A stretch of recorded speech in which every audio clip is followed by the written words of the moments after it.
Jennifer Wilson-Buttigieg is co-president of Valerie Wilson Travel. It's a family-owned operation with locations all around the country, catering to corporate and leisure travelers. And as cruises stopped and nobody wanted to fly, her business basically came to a complete halt. Dave, I know you spoke with Jennifer earlier. It's over to you. First of all, I've been thinking a lot about our conversation and talking about the importance of leadership with a company that has over 150 employees and how they're not just looking for you for a paycheck, but they're also looking for you for some sense of direction. And I'm interested in how do you manage as a leader in an environment like that where, you know, this is a family-owned company and employees are looking to you about their future and they can't plan for it any better than you can. How do you sort of manage through that personally? I know it's a personal question. Dave, great to hear your voice, and thank you for letting me join you this evening via phone. I hope I can help share a little input from us, but other small businesses. It's emotional. It's a roller coaster.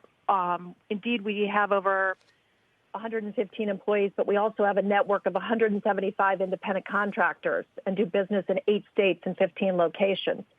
They are expecting from us communication, clarity, and community. And on a weekly basis, we are holding at least 2 town hall meetings via Zoom where we have attendance over 150. It's important to tell them we don't have all the rules and we don't have all the facts. It's been heart-wrenching to let people go, but they can understand and believe that our goal is to keep as many employees as possible with benefits that are needed. Thank you. Michelle? Yeah, Jennifer, there is absolutely no roadmap, and I think you're doing the right thing. And that's what I've told my employees, too, is I don't know what tomorrow is going to hold, but I will be totally transparent with every day. I mean, what do you think this recovery may look like? Like, are we even ready to go back into airports from a health and safety perspective?